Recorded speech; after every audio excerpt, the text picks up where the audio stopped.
Greetings. I am Attorney Qiana Manns with Manns Law Offices PLLC, and I'm happy to be back with you again this Saturday with our legal webinar series.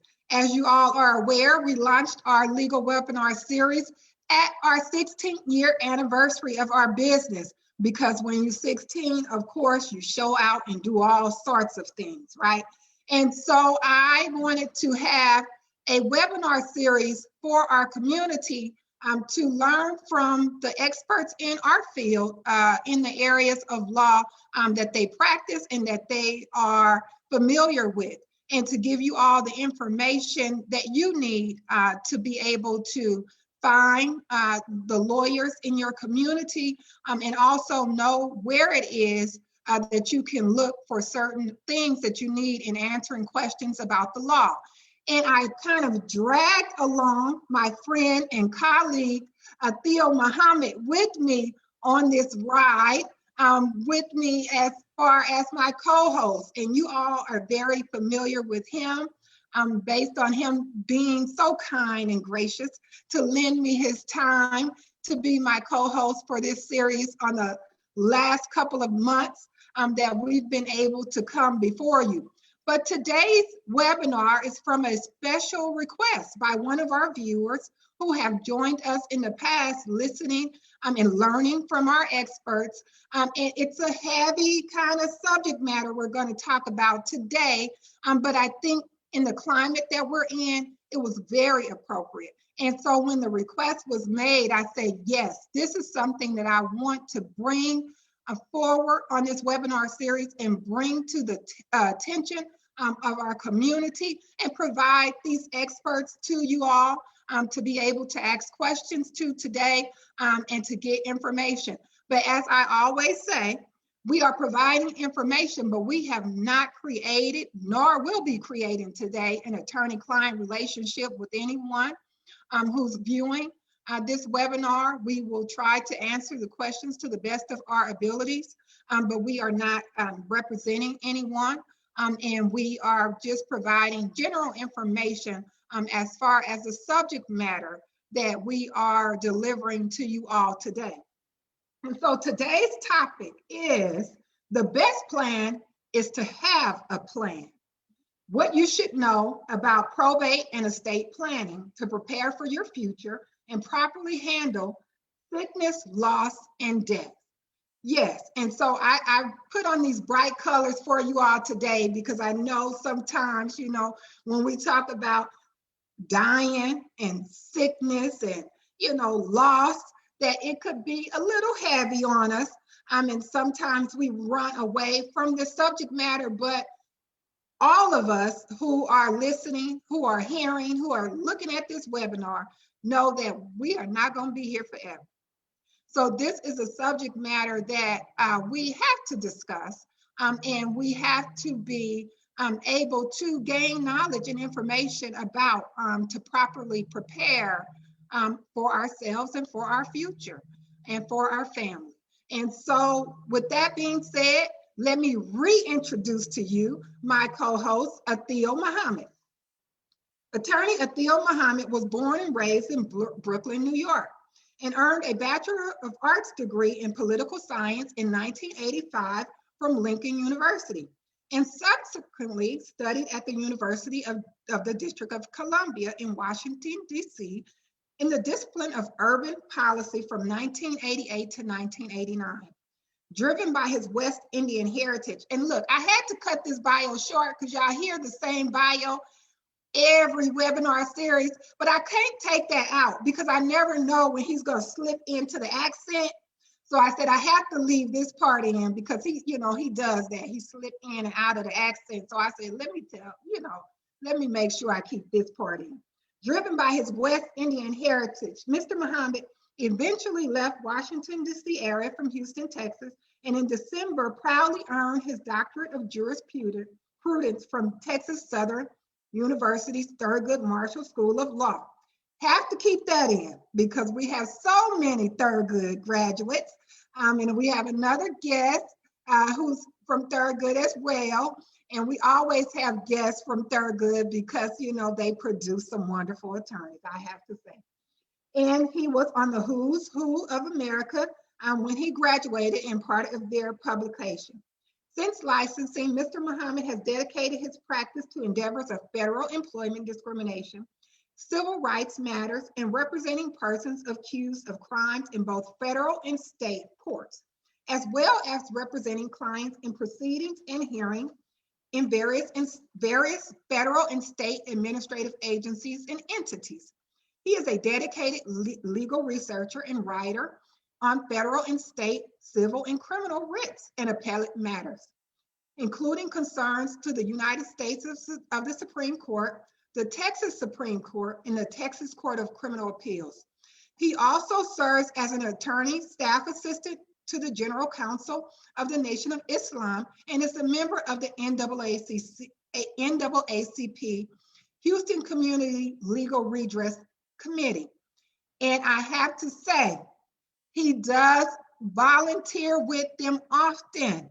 The people call and he actually accepts a lot of those clients. So I could not take that out either because I am aware of all of the work, the great work that he does with that committee.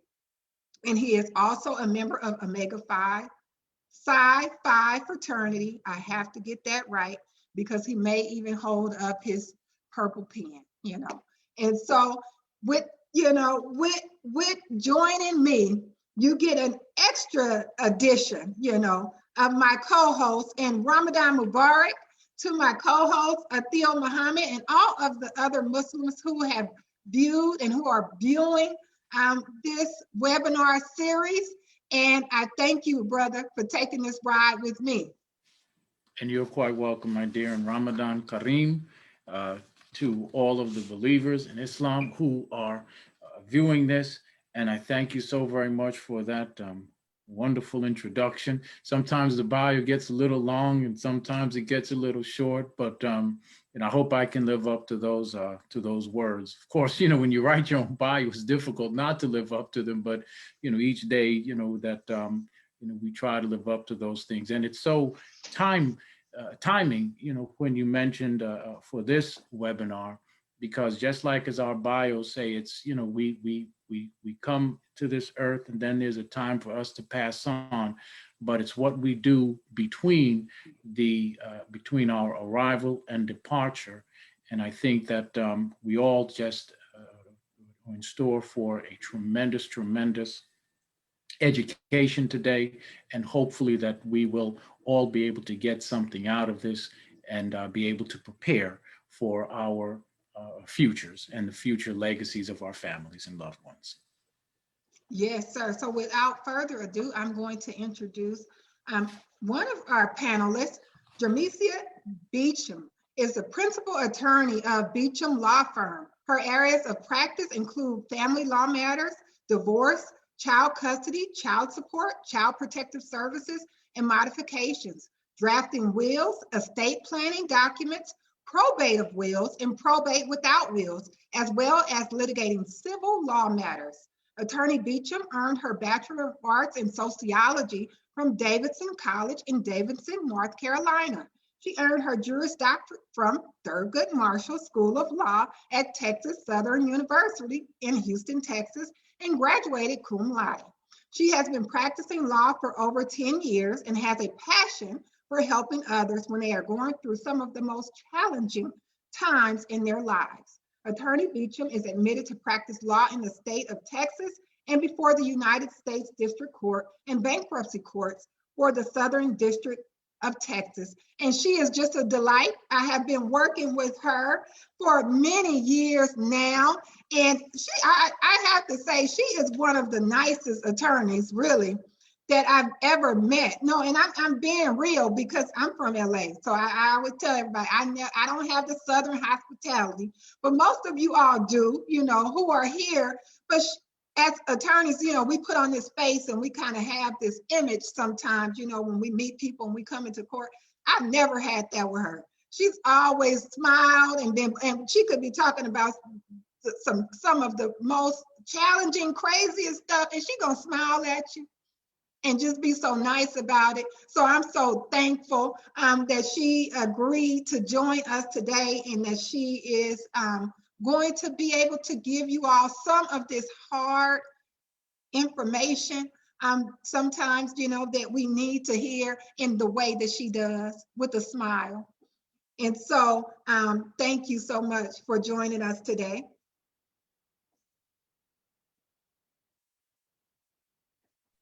Sorry about that. I wasn't sure if you were ready for me to say anything, but thank you so much. You're very kind. I appreciate all of your very kind words. And I definitely do have a passion for this particular area after watching so many people lose properties here in the Harris County area due to non-payment of taxes and just really not understanding how to pass down their property from one generation to the next. And so I said, I think family law, I do that, but I think I really want to help people connect the dots with, okay, yes, we have challenges while we're here, but what happens when we leave? What happens with our stuff, and why are our families, in shattered pieces because they really don't understand how to pass along the things that we've worked so hard for. So thank you so much for having me today.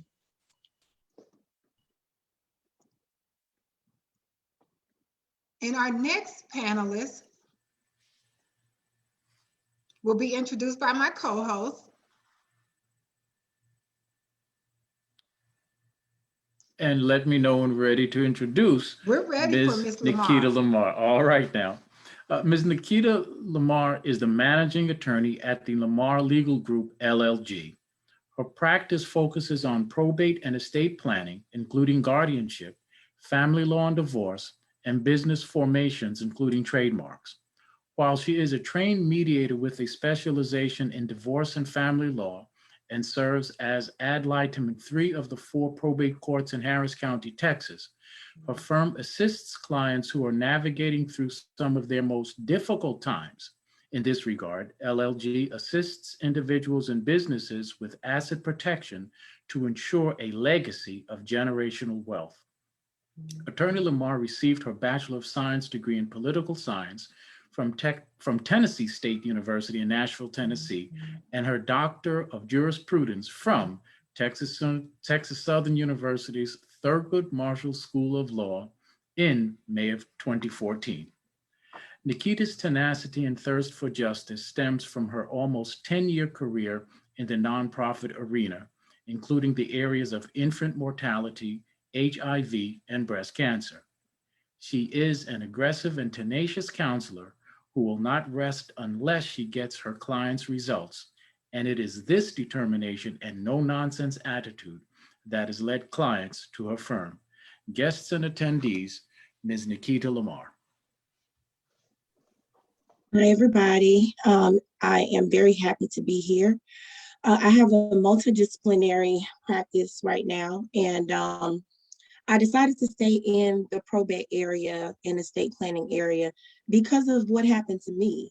My grandparents were very important people in my life. They raised me, and I lost both of them just before law school and during law school.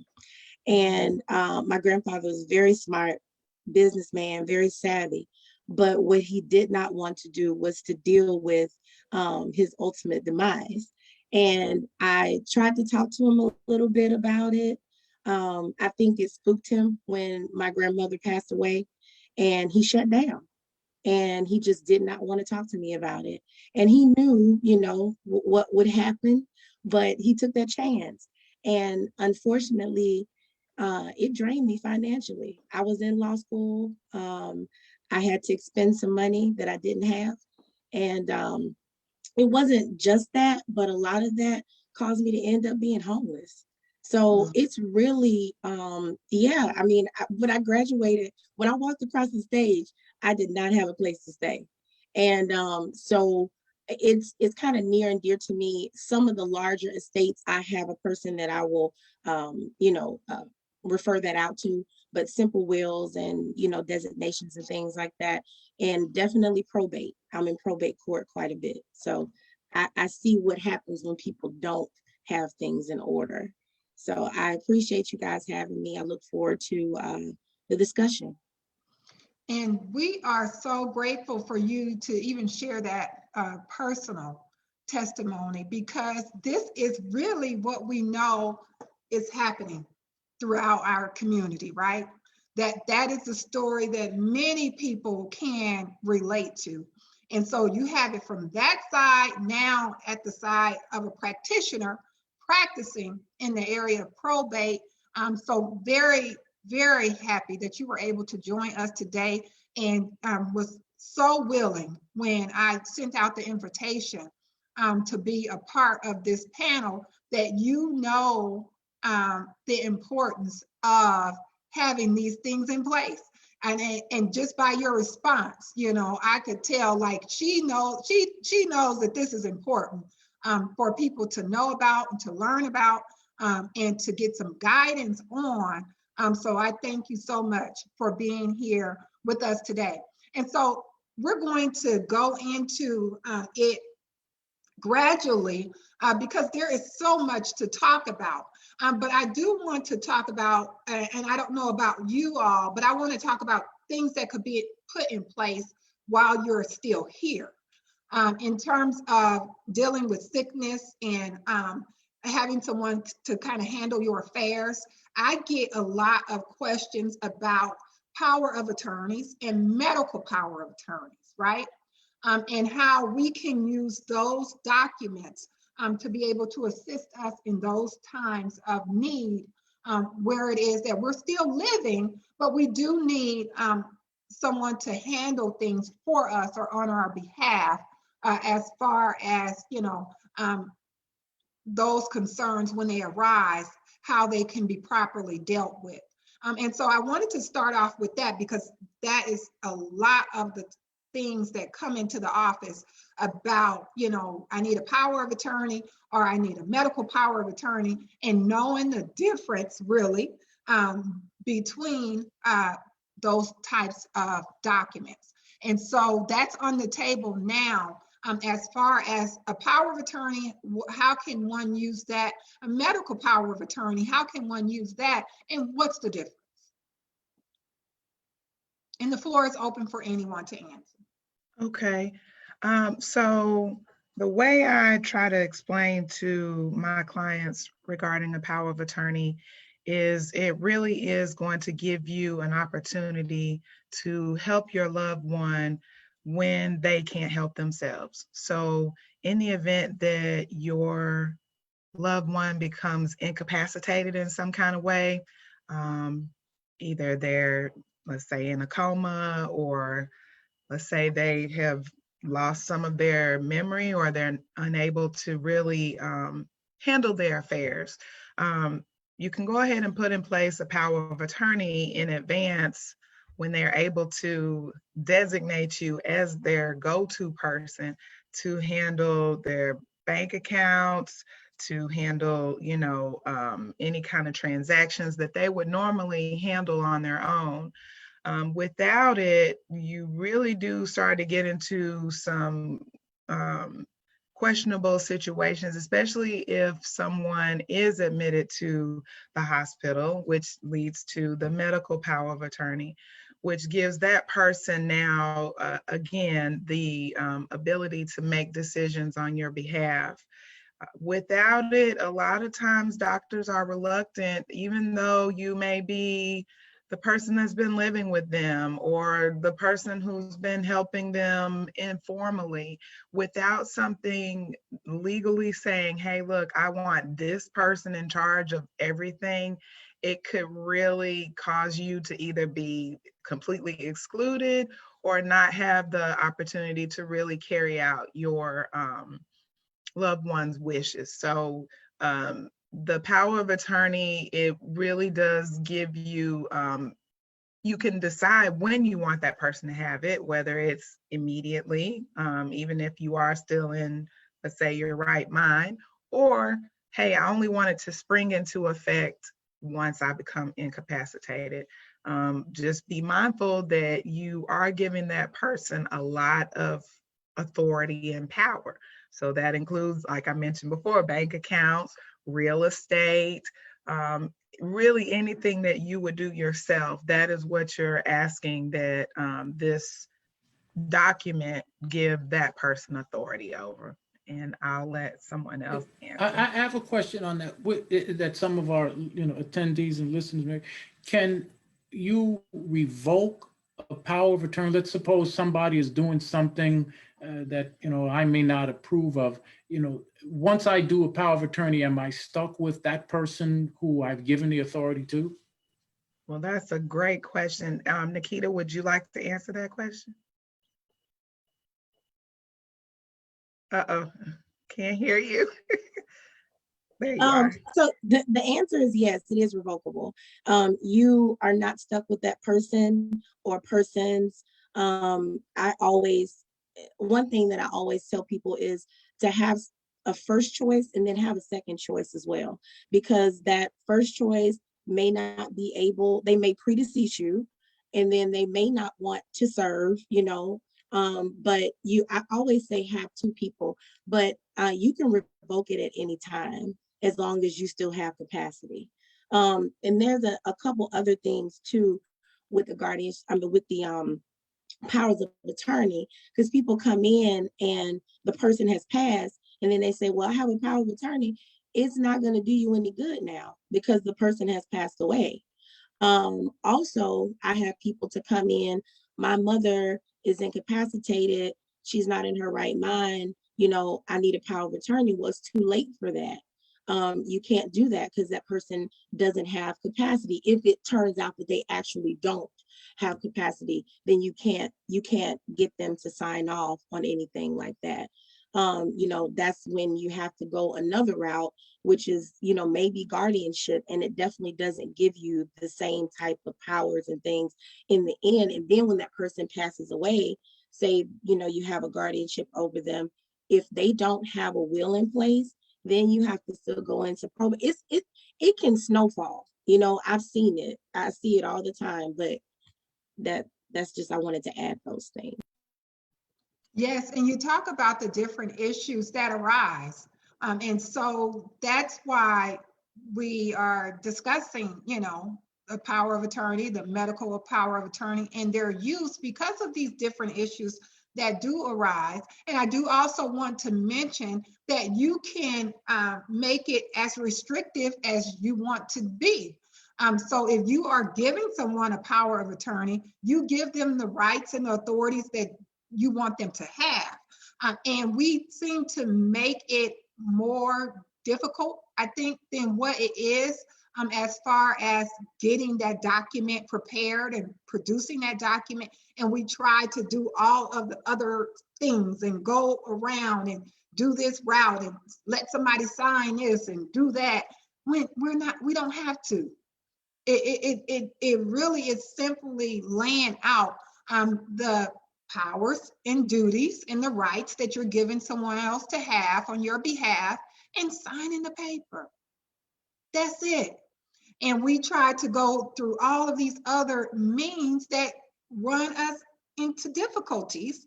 And then we rush out and get things when they're not useful. Like, we can't use it at that point. But if you already had some things in place, you'd be better prepared. And so that's why we wanted to kind of bring that before we really dive into, the meat of this whole presentation about probating and all of that. And also, what do you all think about, the power of attorneys that they have at Office Depot, or maybe that you can get online?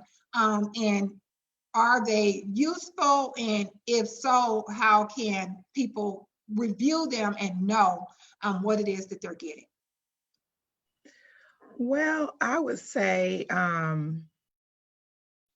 I think it really just depends. I prefer to draft those documents for people, honestly, because sometimes you may be giving more power than you want to. As you mentioned just a moment ago, you don't have to give someone complete and total control over everything, any and everything in your life.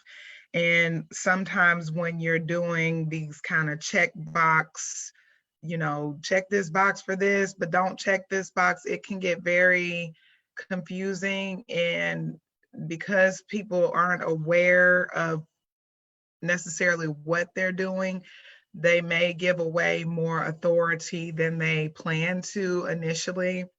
Also, people sometimes do these types of cookie cutter documents, and everything doesn't apply to them, but also they don't necessarily get them notarized in the proper way. They don't have the proper number of witnesses and things of that nature. So it's, in my opinion, it's usually a better route to just consult with an attorney and have an attorney draft those documents. I know I am an attorney and I do get paid to do that, but I've seen some of the things that come into my office after the fact. Oh, we got this online, we thought it would be okay, and it's not okay, and it doesn't cover what they thought it covered. And so the short answer is no, in my opinion. And I was going to say that if that is something that you could afford, if that's the only thing that you could afford, just be very mindful of what she's saying. Really, just be very mindful of what it is that you're checking off, what the document says, if it is actually relevant to your situation, right? Because if that's all you can afford, we understand, but we want to make sure that you know the utility of having that type of document, right? And so if that is all that you can afford, then we do know that those are tools, or those are things that you can do and use, but just be aware of what it is that you're using. Also wanted to say though, that a power of attorney or medical power of attorney probably is one of the least expensive types of document for an attorney to draft as well. And so you may have in your mind that it's going to take all of this money and all of this just to sit down, and it won't. Just call. That's why we have experts and people on the panel today who do this for a living and who are professionals in this area that could lead you in the right direction and give you the documents that you need. Ms. Lamar, did you have something to share? Yeah, I was just going to chime in and just say, don't be cheap. Like if you need to get a consult, get a consult. I'm of the mindset that, these types of things should be accessible to everybody, no matter whether you have, $5,000 to devote to this, or if you only have $50. So I know that, a lot of the legal community, especially people who've been practicing a while, they don't like the legal Zooms. They don't like, the ROGs. And there are some problems with them on certain types of documents, like wills, for instance. I've seen where the wills were done all wrong. There were, nobody signing who was a witness who was there, and then you're thinking that you're bringing it to me to probate. And I hate to tell you, but I can't probate it because it's not valid.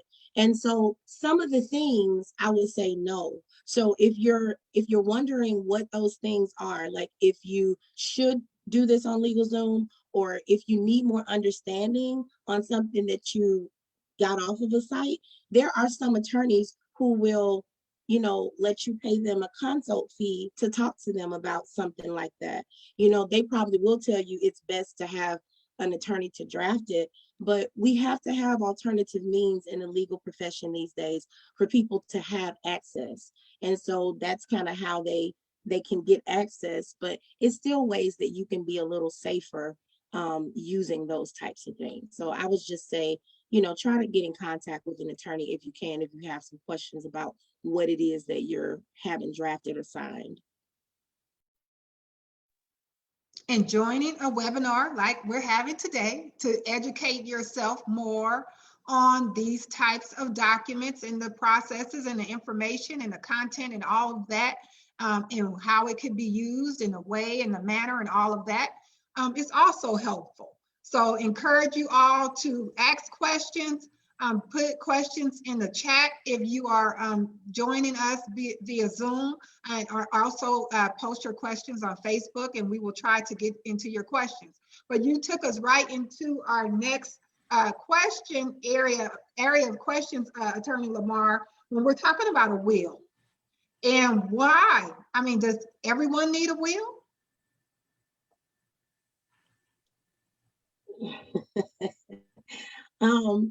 I generally say yes. And the reason why is because I think a lot of times people think that they have to have a lot of money or a lot of property in order to, get these things drafted. And I think pretty much people know, what a will is. But if you don't, it's a legal document basically that spells out your wishes regarding, it could be the care of your children, because you can appoint people as guardian, as well as the distribution of your assets after, like upon your death.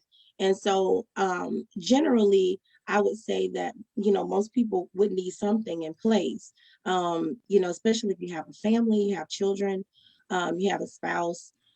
There are some occasions where you don't need, and I'll let Ms. Beachem talk about that, because there are some instances where you may be able to use other court documents in order to distribute the assets, that are in your estate, if it's not a lot and if it's under a certain amount and things like that. But I usually like to have people to have some type of estate plan in place. And like I said, it's I'm going to say it like this. When a person passes away, the people that you love, they're already going to be sad. It's going to be difficult. It's not easy when somebody, leaves. And so I just say, think about those people. Take yourself out of the equation, because you're going to be out of the equation. But think about the people that you're leaving behind and what they're going to have to deal with should you not have anything in place.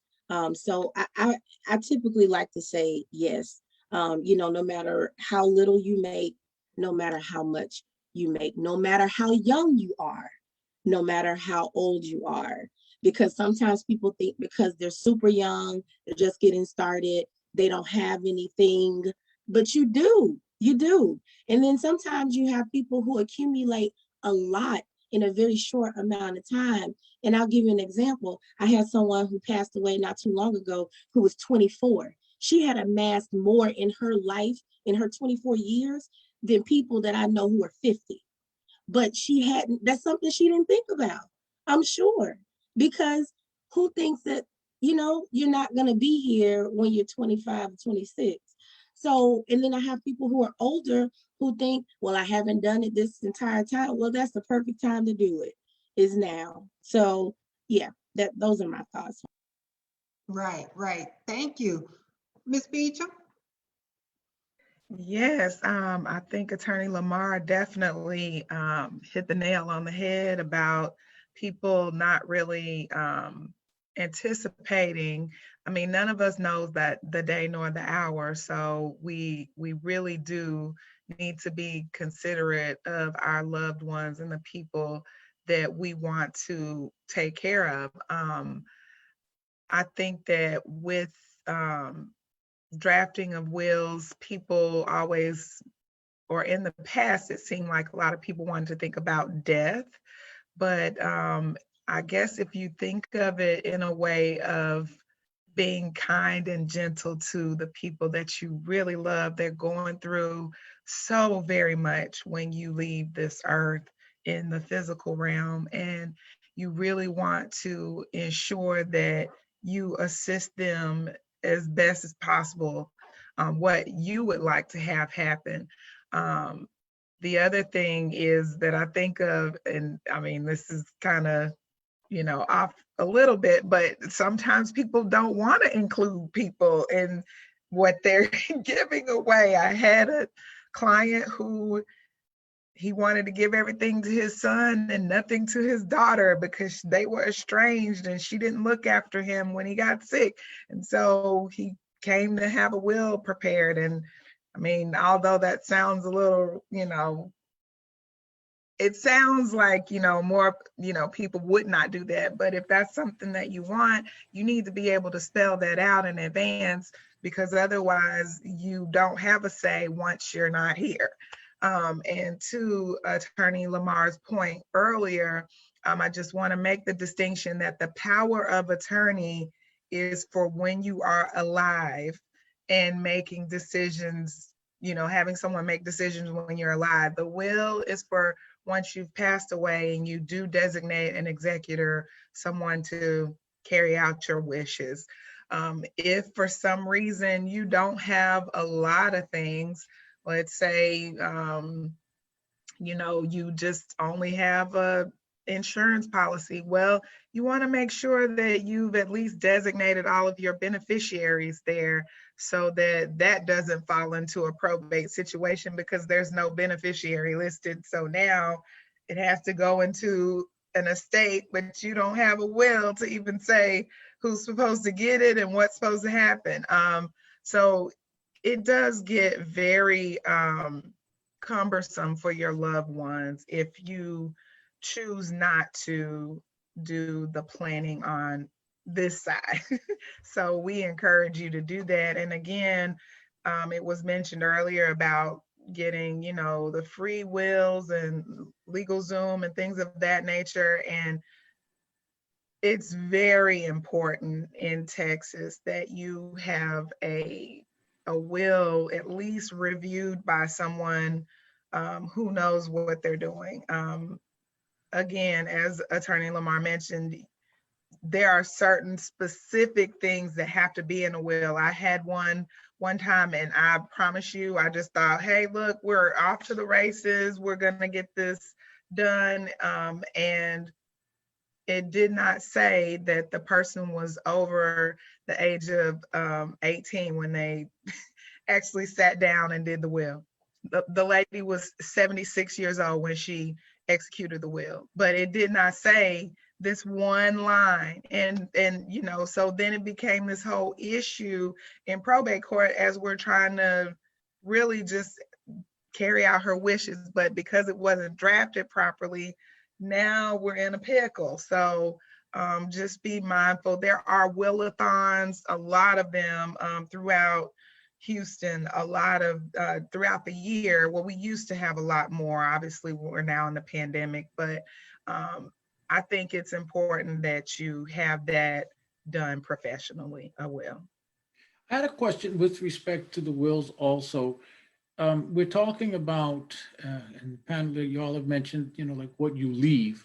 Could you also, is it something for our attendees to know, is it something also that somebody would put in a will, what they want, where their final resting place, where their desires are, for their, homegoing services and those different things? It's some things like things of that nature. Are those also things that could be in a will as well? Absolutely. I've had people say, I've had it both ways. I had someone who wanted to spell out what church where the burial site would be, that she had already purchased her burial plot. And so we put all that in the will itself to ensure that there was no confusion regarding what her wishes were. On the flip side, I had a newly married couple, and they did not want a funeral. They wanted it to be a party, and they were specific. Do not have this, homegoing service. Do not have it in a church or a synagogue or anything like that. So you can say all of that. You can make those wishes known and spell it out so that there is just no confusion about what your wishes are. Right. And it keeps a lot of drama, as we say, when you have a loved one who passes. I have shared so much about my family. You all should really just adopt me after this web series, right? But my grandmother had expressed her wishes down to the point of who she wanted to sit by each other. Because I'm from a large family. My grandmother had 12 children. And I always say, like, I'm the calmer of the family. The love everyone, get along, let's, kind of do this and that. But we have very strong personalities in my family, and are also very opinionated and, directors in certain areas. And so it was so calm and peaceful for her to have planned that out, knowing who we are, right? Knowing the children she produced and the grandchildren, and everyone else, who would be a part of the homegoing service and all of that, that we really were able to celebrate, right? We were just really able to be there in the moment, and to not, try to direct things, because it's already planned out. You sit here, you're going to sing, you're going to say a poem, right? And so everything was already in place. And so sometimes, even if we think we don't have enough to have a will, I mean, it still may be important for other reasons, right? And it may just be important, as Attorney Beachem said, to just give your loved one some kindness when you're not here, that they are grieving and they are going through just the process of losing you. And there's some things that they don't even have to think about anymore, because you've already planned it out, and laid it out, right? And so that can be, kindness can be shown at any age. Like, you don't have to think about, oh, I'm only 25, so I don't need to do this, or I'm only, 18 or whatever, so I don't need to do this, or, I'm just in my 30s, I'm just getting it popping, and, nothing's gonna happen to me. When we all know that we're all gonna leave here. We don't know how, but we know for a fact, that no one is going to be here forever. And so, as a, a show of kindness to those who are going to definitely be mourning and missing you and grieving when you're gone, that's just something that they don't even have to think about if you already have planned it out. And that's what we wanted to talk about, planning, and not necessarily focus on death, because we all know that that's going to happen, right? So planning for you in your future. So we're going to keep it going, and you guys have been given so much information to our viewers today that they can actually use, like, real practical information about, preparing a will, having powers of attorney, having medical powers of attorney. And so we're going to continue on with the process about planning for death, right? Having a will in place, and what does that mean? What does that do for you when you have that type of document in place? What does that do for you if you're able to draft a will or have it drafted on your behalf? What does that do for you? It could do a lot of things. I mean, it first of all, it gives peace of mind, like we talked about, to those, who are in your family and those who are going to be taking care of things, once you're gone. It also lets people know how you want your assets divided, like things that you have accumulated in life. How do you want those things disposed of? As we kind of talked about, if there are people in your life who you do not wish to take, then you can spell that out. If you want to cut down on the chaos, you can have a contest clause in that thing and say, hey, if anybody contests this will, then nobody takes. Even from the grave, you can give direction, about how you want things to be done. As Ms. Manns said, how you want people to act, how you want them to show up. And so you can do a lot within your will. Some people have been able to, like name people in their family, like they may have children, but those children may be estranged, and just to kind of give you an idea of what I mean by that, You know, it will, I'll give you an example. This is from like so long ago, and I usually don't say whether it's male or female and anything, so I'm not saying who it is, but you know, there are a lot of situations where parents have been removed from children's lives for a long time, and then those children pass away, they predeceased. You would hope that that doesn't happen, but it does. You know, it happens. And then you have a situation where they don't have a will, they don't have children, and then you're in a situation where one of those parents might take the very one that you wouldn't want that to happen. And so, you know, because we have intestacy laws of Texas here. And if you don't determine what you want, then those laws will determine it for you. And they have charts all over. You can pull them up, and they basically tell you how everything is going to be divided if you don't say otherwise. And, you know, depending on your family situation, your familial situation, you may not like how that's going to go. And that may cause a lot of confusion, you know, if you don't say how it's going to go. And I think people don't understand sometimes how probate law can be an extension of family law. We're dealing with different things. We're not talking about divorce, but it's still familial situations, and those things can run you hot. And, you know, it can be a lot going on. I've seen a lot, especially working on the probate side of it. And being appointed as a litem in some of these situations. You just see so much. And people can go from being some of the best of friends and family to some of the worst enemies. And it doesn't have to be a lot of property. It doesn't have to be a lot of property in jeopardy for people to act up, you know? So I just wanted to kind of say that.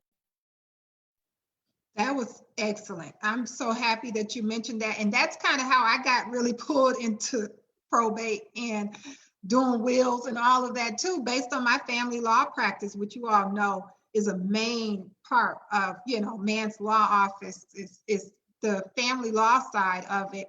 And of course the CPS representation and all of that. But I do draft wills, and I do, you know, have some probate cases that I take mainly because of the overlap, really.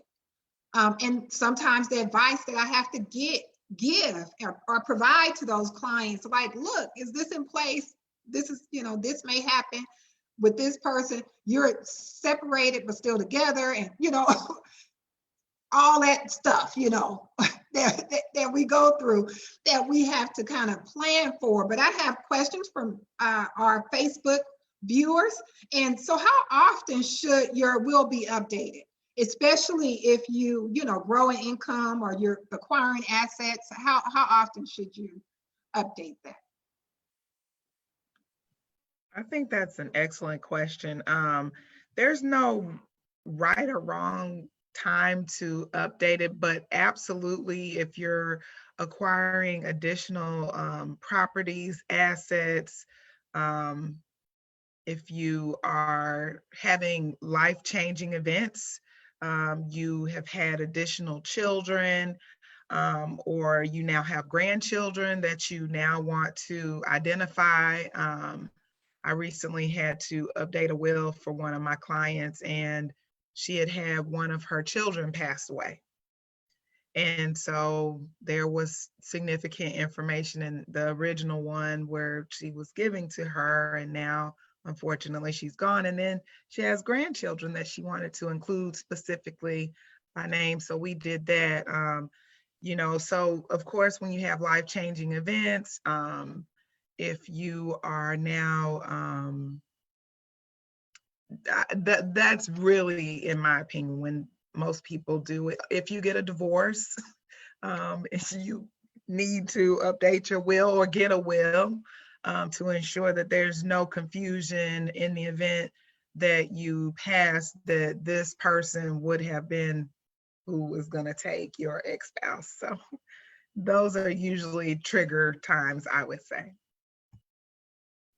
I agree with everything she said. I don't think that there's, like, we don't say, oh, every year, every 2 years, you have to, you know, change things. Sometimes you may go quite a bit of time without having many, life-changing events. But, should you adopt someone or, something like that, like definitely look that over. If you are an attorney and you are a solo, make sure you designate someone that'll take over your practice and wrap it up should something happen to you. Because we're really supposed to do that, but a lot of people don't. And I had to put that in mind, who's going to, like step in should something happen. So just, like those types of things, you may realize that you don't don't have that. So you might want to add that if you're a solo and you don't have, that in your will. I have a question. What then would you recommend, let's say, if you have an insurance policy, let's say a life insurance policy, um, how does that affect, let's say, a will? Does, let's say, do the provisions of a life insurance policy, are those greater than, let's say, a will, or the provisions of a will greater than beneficiaries listed in a life insurance policy? Or how do they ever even come into, say, clashes, if you will? Yeah. Oh, go ahead, Ms. Beachem. No, you go, Attorney Lamar. You go. You're probably gonna have to follow up, but generally, when you have insurance policies, those are non-probate issues. They already will have someone, who's designated as the beneficiary and whose name as a beneficiary. But, and I mean, it's happened before where the designation was like unclear, and then it'll go into the residual. Has that ever happened to you, Attorney Beachem? Before? Yes, or It's no one listed at all. Like, how do you like open an insurance policy with no one listed? But it happens. Yeah, or either somebody will remove someone, I think, and then they forget to replace. And then if you do it like that, if there's a question, then you may be forced to, follow whatever you're doing on the probate side. But normally the designations are what you're going to go by. So it's not like it's, any greater or any lesser than the will. It's just different. That's an excellent way to describe it. They're basically two totally different areas, because honestly, this insurance policy is like a contract. So you can't now come in this will and tell somebody what to do over there in this contract that had nothing to do with what all this says in the will. But there are instances where the will may direct the funds from this insurance policy if there are some issues with the designations of beneficiaries on the insurance policy. So you really, it sounds like a lot of legwork, but it's as you're going along and doing certain things, you just need to make sure you're dotting your I's and crossing your T's, so that this insurance policy just pays to whomever you want it to pay. And then the will guide whomever on the rest of your assets that you may have. Very clear responses and answers. So I appreciate that. And Attorney Lamar was speaking and I was like, oh, see, I see sometimes we teach or present what we need to hear, right? Because I'm like, okay, I need to do some updates really quick, And I was saying before this, I think before we even aired, that I needed to do some updates based on my children, because I have grown children now, and it just seemed like time has just escaped me, because I'm like, who I want to care for them and all of that, them people grown at this point. So I need to go back and update that. But then she said some other things and I'm like, okay, I need to add that update in there as well. And so thank you all so much for those responses. I have another question from a Facebook viewer. Do you suggest partners should disclose their will to one another or keep it private? I find this being presented to me in family law practice as well. What do you all think? I'm so sorry. I misunderstood initially. I think when you said partners, I was thinking in a business sense, but you mean like romantic partners, right? The question was presented on Facebook. I don't know, to our viewer, do you mean in a relationship? Usually when it comes to me, it is in my family law practice in the setting. So they're talking about an intimate relationship. They're not talking about business. Okay, I'm sorry. Like, they're talking about an intimate relationship, or they're talking about husband, wife, girlfriend, boyfriend. And sometimes, you know, my husbands and my wives that come with this question try to give away like stuff from their husband or whatever. I'm like, you can't do that in your will. Like, you can't give away his stuff, and you can't will anybody his part of the estate. Okay. And so we have to kind of go through that. Or they, you know, want to include somebody maybe that the other spouse or significant other don't want included. And I'm like, this is your document. This is your will. So you can actually, you know, include that person to get your portion, though. You can't give them anybody else's portion. You can only, you know, give out your portion. So that's when that question usually is presented to me. But it can be in a partnership or a business or something like that, where things need to be discussed if it is having something to do with something that's jointly owned, maybe, or, you know, something like that. But typically I get it in the domestic arena, that type of question. So what are your thoughts? So thank you for clarifying.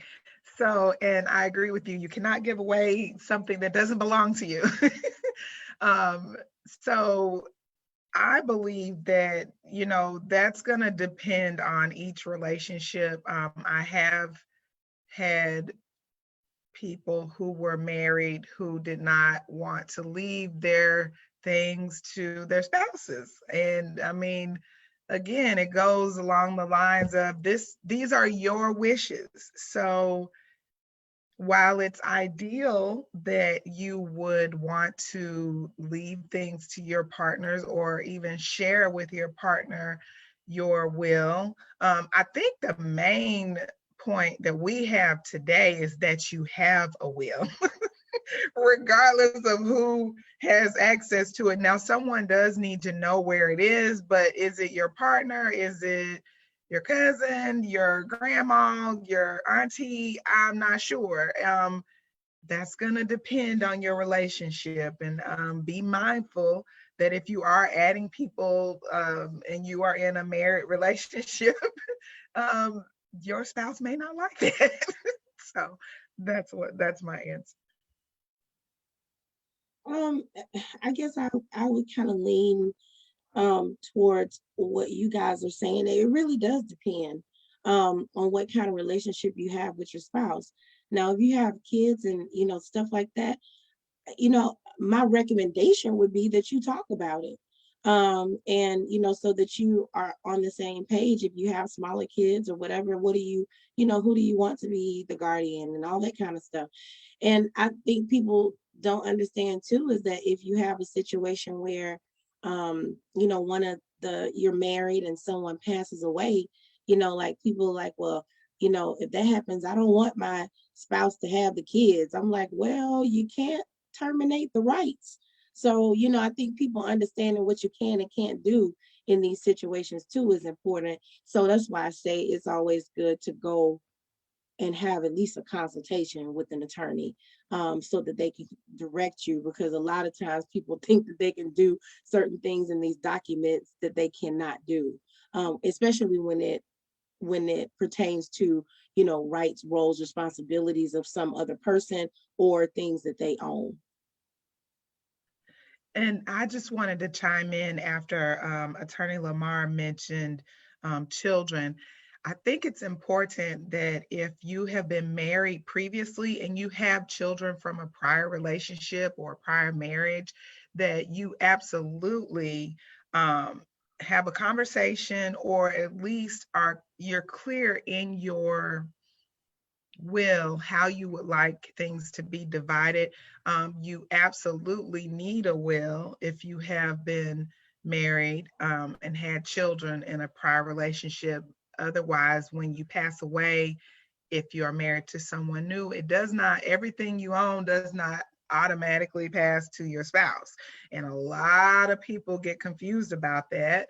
And as a result, we have a lot of heirship proceedings, and they are not as fun as they probably sound. Okay, they probably don't sound fun at all. They're not fun. It's a lot going on. You've got all these people, and okay, well, I was married to you, but you already had these kids, and we bought this when we were married. So now that has a family element to it. It has community property situationship, and then some of the stuff I already had before we got married. So that was my separate property. And because you don't have a will, now the probate court and your lawyer that you will definitely have to have has to kind of go through and decipher what goes where and in what percentages, when you could just draft a will and say, hey, look, I was married previously. I had these children. I want them to have this. I want my spouse to have that. I want my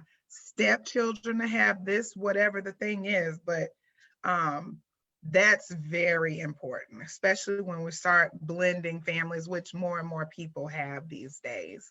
And I think after that,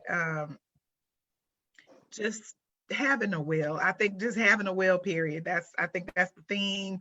We need to have these estate planning documents in place. And I'm glad that you said that and gave kind of those scenarios to make it real, right?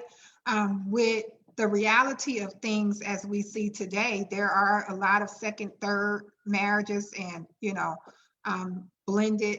And that's really how it comes into me and to my office a lot, where we have those blended families, or we have the smaller children who, like you all are saying, that has to be a discussion, right? And then the orders that are, if you have a suit affecting a parent-child relationship order in place, or you have a divorce order, those are also going to have bearing on, who it is that you say can determine who takes care of the children. And so those documents have to be looked at and know your rights and your duties and responsibility as it pertains to the children and those documents, and what it is that you can do. Because if you are not a primary parent, just because you put in your will now, because you're deceased now, I no longer want the children to go to be with mom, I want them to be with somebody else, you don't even have the right to do that. So you want to make sure that you're clear on how all of these things kind of relate to each other, and to use the document that you have in the most proper and effective way to get what you want, really, because that's what we're trying to tell you, to get you what you want to have in place, to have it properly done and executed, so that your desires are really able to be put into place, right? And so we also have another question, and these questions are coming in from Facebook. Thank you, guys. These viewers are paying attention, and they are listening. And they say, so what if you are in the process of revising or needing to update, and unfortunately, pass at that time? You have one, but it really needs to be updated, but someone passes in the process. Generally, just like we were talking about before about a power of attorney, same thing with the will. You could revoke it, at any time if you want to change something. But if you're in a scenario where you were updating and you weren't done, then the one that's already executed is going to be the one that we're going to have to go with. So if you haven't done everything, you needed to do to solidify this update, unfortunately, it never was completed.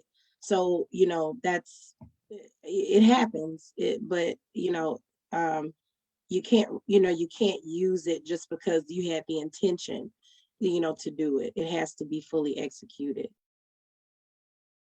That's an excellent point that Attorney Lamar has made. And on more than one occasion, I've had people bring in wills that were not executed. Oh, they had it drafted. She just didn't get a chance to sign it. She passed before she signed it. But see, these are all the things that she wanted. She already had it. There's nothing that the probate court can do with that. It's not a valid will. And so, and another thing, as we're talking about valid wills, some people do decide that they want to do what's called a holographic will, where you write out all your wishes in your handwriting and sign it.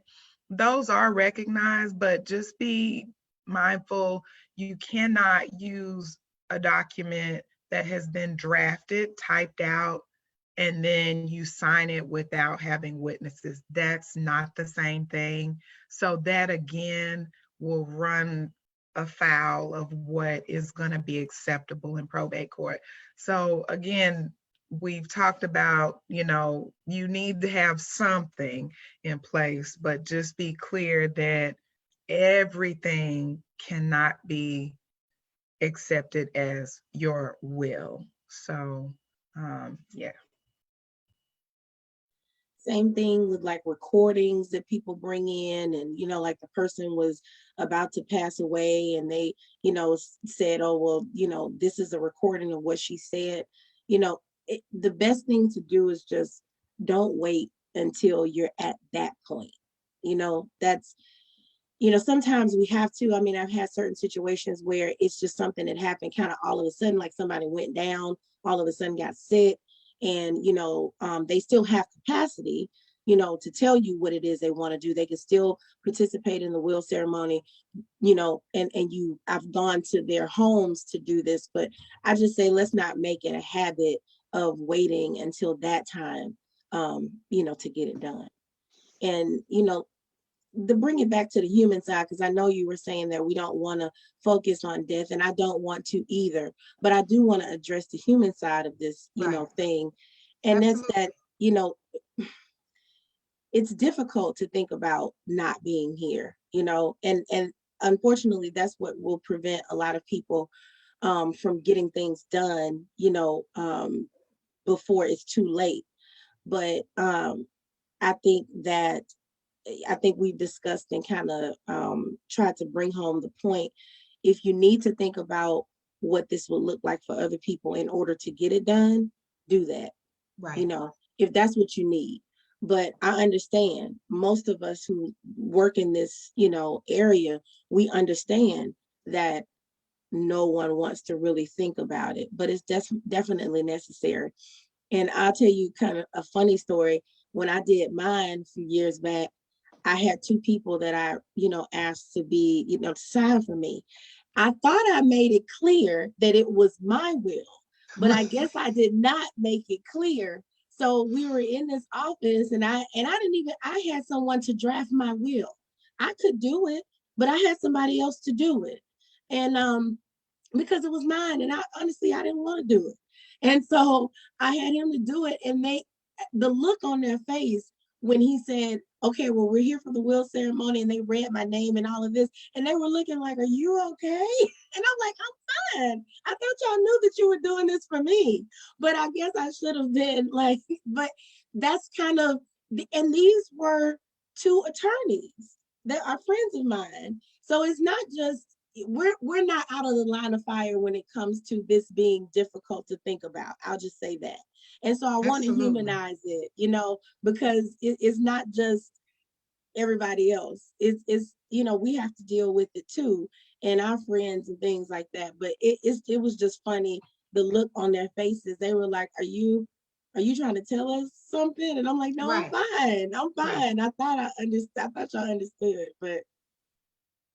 Absolutely. Thank you. Because it is definitely, that's why I had to put on this bright, you see this bright suit jacket I have on.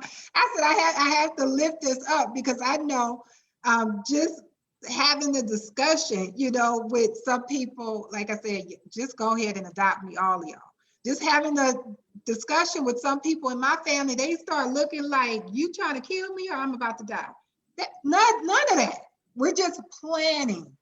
We're just planning. So even just to have this discussion, I think is big for our community and for our viewers to stay on, to listen, to hear, to get some guidance, because it is a heavy topic.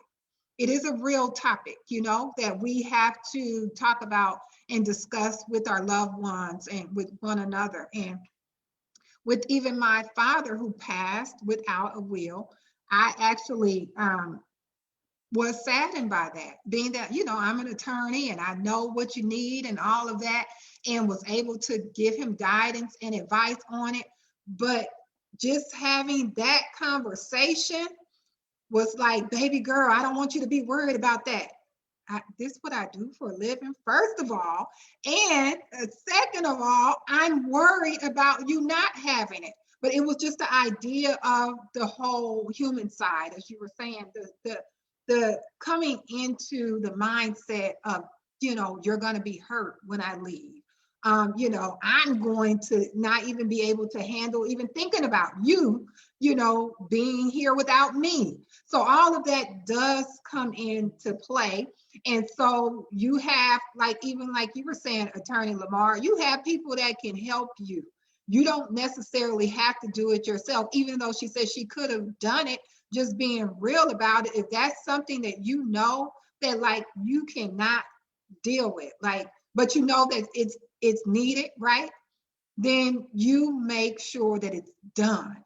And so we're saying make sure that it's done, because it's so important for you and for your future and for your family.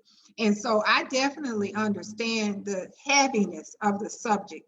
And of course, you know, what we're doing today is bringing it to you in a way I think that you can accept it, probably, in a way that you can know that it's able to be done without a whole lot of pain and, you know, emotional distress to get it done, because we are living in a very stressful time right now. We're in a pandemic, you know, where people are dying every day. So we're going to give a few statistics on that.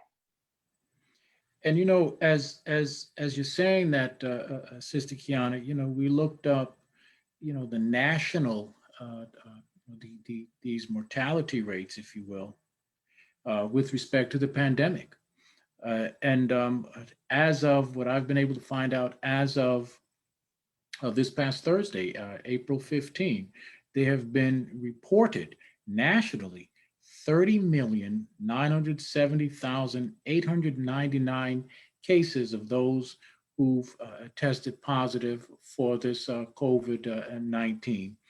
Of that number, 559,099 people have succumbed or lost their lives.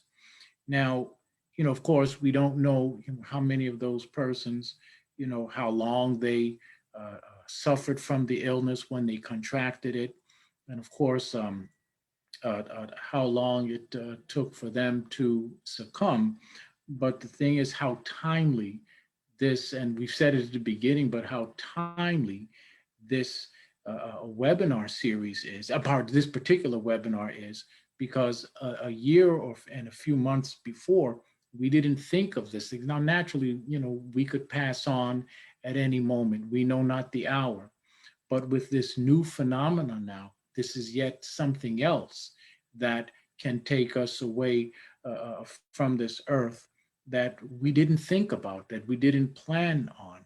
And as we're saying then, over, you know, as we said, 559,099 people have succumbed as of this past Thursday, according to usafacts.com. And here in the state of Texas, as of that same date, there have been reported cases of 2,833,580 persons who have contracted the virus, and 48,402 souls have passed on as a result of, you know, contracting the virus. And again, you know, those numbers are alarming. And we have to be prepared. Again, it's just something else that we need to be prepared for.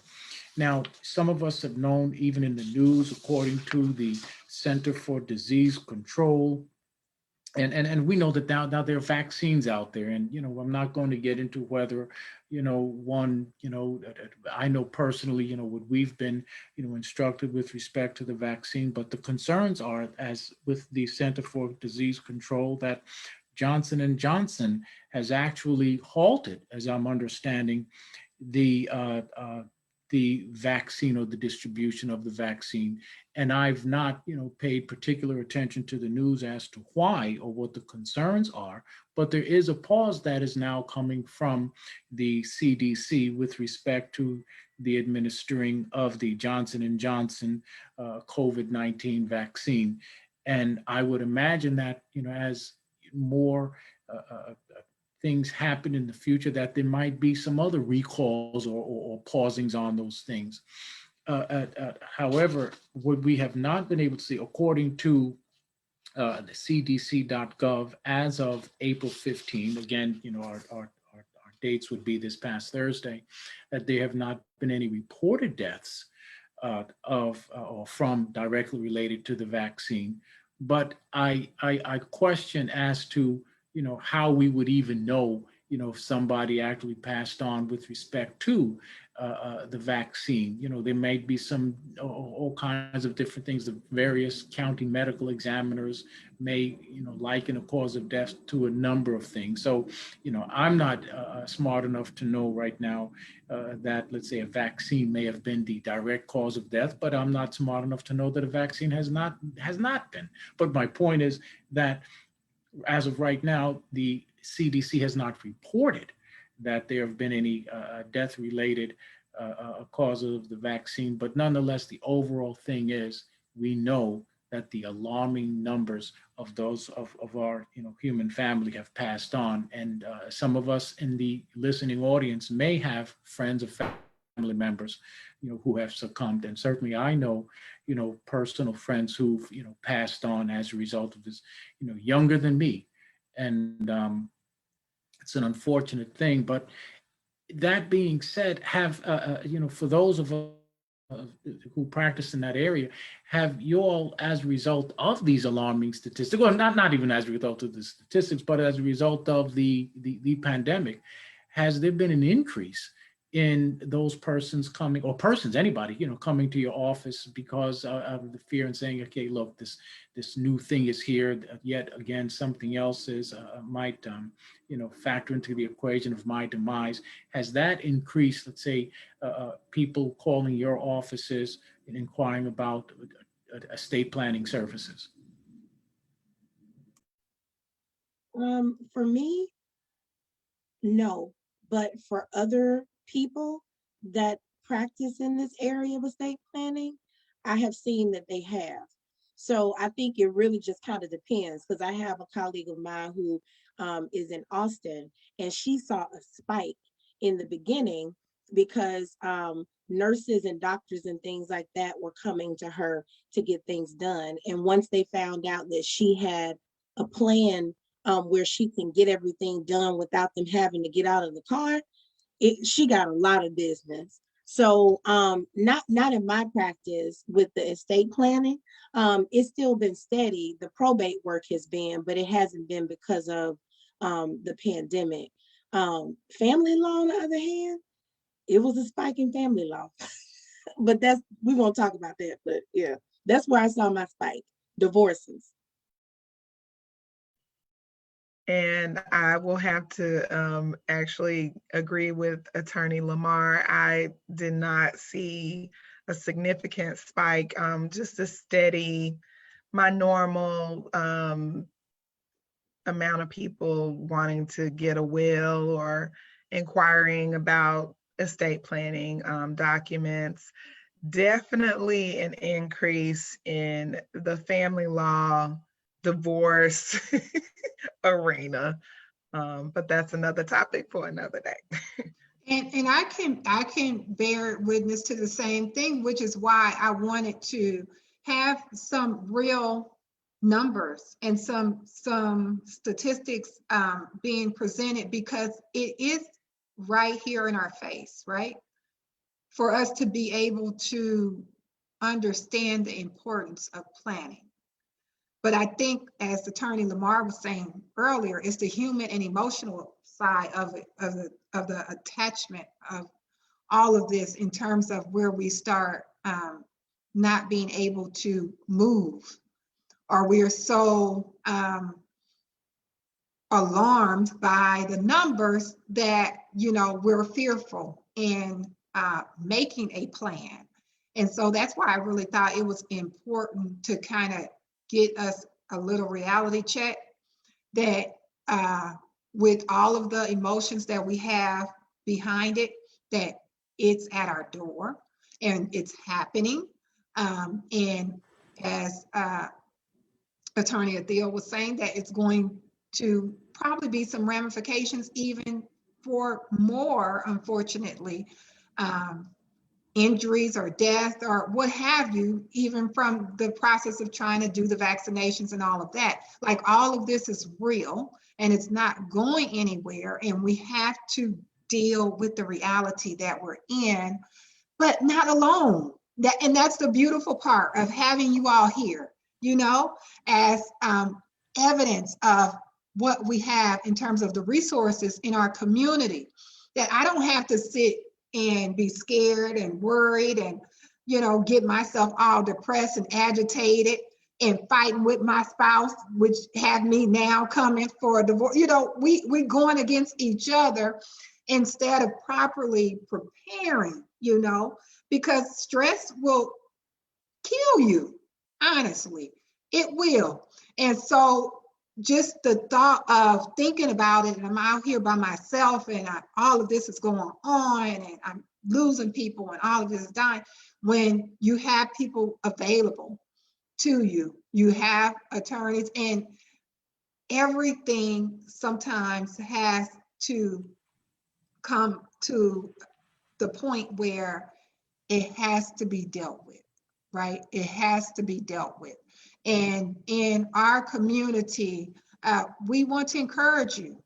We want to encourage you to deal with it and to plan and to seek out attorneys and those who have greater experience and expertise.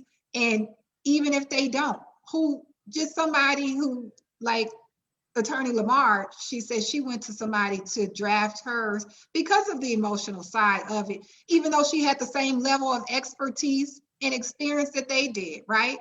But she knew it had to be done. So in that regards, even if you know, like, I could write this down and I could go get this and do it, but you're not moving, evidently there's a block there, right? And so go to somebody else to make sure that is done. And so in the real world, we just kind of need people to push us and to get us to move into a place where we get our emotions out the way, where we can rise above, so to speak, the emotional part of it. And that's what we want to do with you today. I'm gently doing it, trying to gently do it. And, you know, Miss Beachem with her smile, you know, kind of telling y'all all of this stuff too. But we really want to encourage you to plan, to get these things done, however you have to do it, you know, get it done. And so we're almost out of time, and we're going to go into some general questions about probate that you commonly hear about probate, because we've talked about wills, right? So now you all should be clear on what a will is, what a will can do, why you need a will, and all of that. So these common questions that we have always coming to us as practitioners, we want to just get through some of these questions really quickly. Well, Sister Qiana, Hours of closing. Yes. Before we do, I just wanted to also ask for any of our attendees, because, well, heck, and I'm an attendee too, let's be real. You know, with the pandemic, I just wanted to ask this as well. If, because of the pandemic, if I now am thinking, well, I can't get to an attorney's office, Yes. how then could I, do the will? Can I do a consult over the, let's say, telephone or something? How then, do I have to essentially do it in person is what it amounts to, or are there alternative methods because of the pandemic that I could have a will, drafted and everything else, toward that endeavor? Even before the pandemic, I think a lot of us were able to service clients remotely. But what the pandemic did is it gave us further verification that we could do a lot more remotely than we even, knew we could. So to answer your question, yes, all of the, every one that I've drafted so far, it's only been one person that came in, and she came in because she was older and she prefers to come in. She doesn't want to do anything over over email or anything like that. I do run across those clients sometimes, but you can have your will ceremony with your witnesses.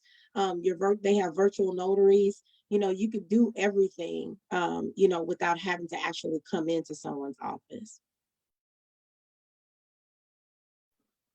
Excellent question. That was a great question, because we do want you all to get these wills done and get them in place. And even with the pandemic and the social distancing and, all of the things that we're trying to abide by, there are ways for us to serve you in the legal community.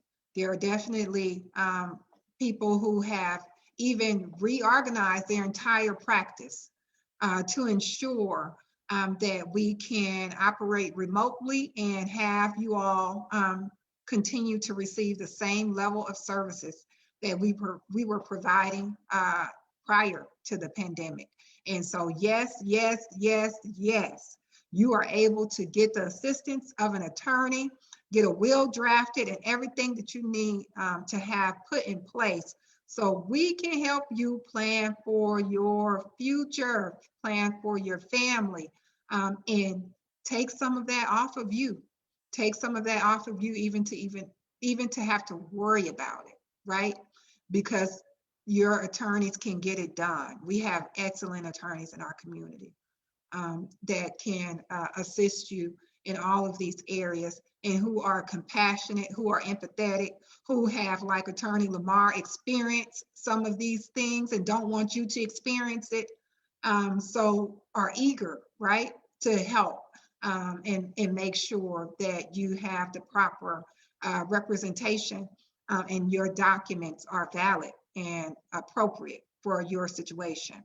And so we're going to go into our common probate questions. What is the purpose of probate? So in a nutshell, probate is the process in which a court will usually legally recognize a person's death, and then they'll also oversee like the payment of their debts, the distribution of the assets, things like that. If you don't have a will in place, that's where usually you have to go in order to get these things done. Usually it's via an heirship, depending on what type of estate you're talking about. It could be with or without administration, but, and also what people don't know too is when you have a will, you still have to have it probated. I think a lot of people, forget that part. And, they think that you just have to have it, but usually you'll have to get that probated as well. But if a person passes away and they don't have any designation or anything like that, it's gonna go through probate. And Attorney Beachem, I'm sure, will chime in about how it can go in probate court for people. It's just a lot. It's expensive. It's way more expensive to go through an heirship, usually, especially an heirship with administration, than for you to have just probated the will and get your letters. There's just a lot going on. It's additional people who will be a part of your case. anytime you go through a airship, you have to have what's called an item appointed to your case. The court is going to appoint that person. Their fee is going to come out of the estate, so usually a person who is, actually trying to get the airship done in administration is going to have to be the person who's going to pay for those fees. It can be a very long process depending on what the situation is. It could be an independent administration. It could be a dependent administration. And those dependent administrations, they can take a long time. You have to ask the court for everything that you want to do. The person who's the applicant in that situation, they can't do anything without, asking the court in those dependent administrations. Independent administrations, it may be a little easier in the sense that you don't have to ask for everything, but depending on what's going on, it may not be simple, so I'll just pass the virtual mic to Ms. Beachem, and she could chime in, and I'll come back in if I think of anything else. Well, thank you very much. You make valid points about the independent versus the dependent administration. And quite honestly, when you kept saying, oh, there's a lot going on, all I kept thinking is there are usually a lot of heirs involved too. So that really creates a lot of dynamics, a lot of different people who have opinions about how things should go. It is more expensive to have an heirship proceeding than it is to probate a will.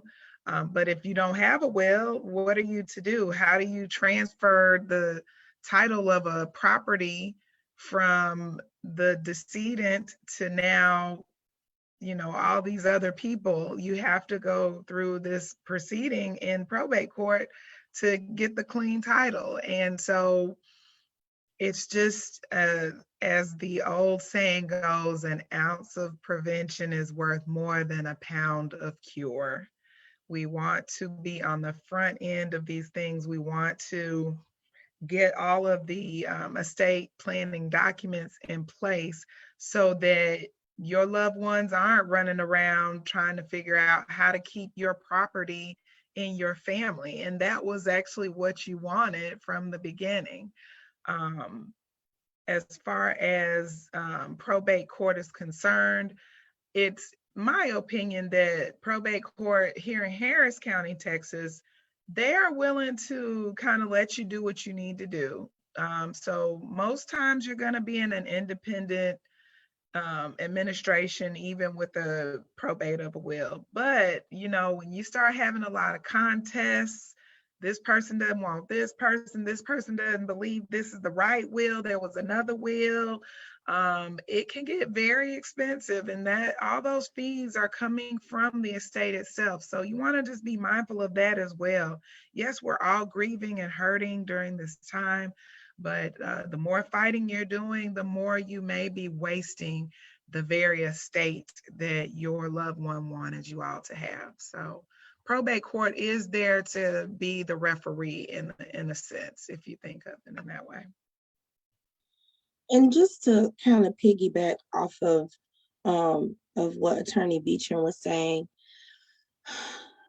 let's normalize doing these things when these life events occur and not waiting.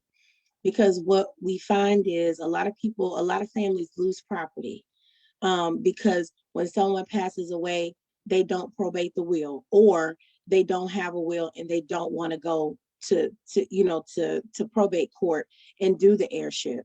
So I'll have someone trying to sell some property, and I'm like, well, who is this person? Who is John X? Oh, that's my great grandmama or granddaddy, and we never did. So now you got to go through this whole. I've had to do 3 airships, like one after another, in order to free up free up the title on a place so that you can sell it or do what you need to do. And a lot of times people will end up losing that property because they don't do it in time. They don't get to it in time. And so, nobody's paying the taxes on the property. It's behind. you can't even get any help because they can't talk to you. These people won't talk to you. You can't find out what was in great grandmother's bank account, if you don't know, if you don't have an heirship done, if she didn't have a will. You can't find out, how you can get the title updated. It's just, I just say, just don't wait. And when I say it from experience. I do, personal experience. So we talk about generational wealth, and that's why we usually talk about wills and all of that kind of stuff. But on the back end of it, we talk about how we lose generational wealth, or the possibility of generational wealth when we put these things off because we don't want to pay right now to get it done. And you pay now, pay later, just like everything else in life, And I mean, I say that to you as I say it to myself on other things. So, I just wanted to kind of say that, because that's another thing, unfortunately, that I see in practice a lot, is people losing title of property and things because they didn't get the stuff done when they were supposed to, or they're having to pay now so much money to an attorney because, as Ms. Beachem said, the courts here in Harris County, I find them to be easier to navigate than other counties that I practice in, like Montgomery and stuff like that. But at the same time, it's not a lot that you can do in probate court by yourself. You have to have an attorney to do it. These airships and all of this, you can't do this by yourself. You can't be pro bono in a court like this. So that's another thing too. And that's why a lot of people don't end up getting it done, because it can be really expensive if you wait too long.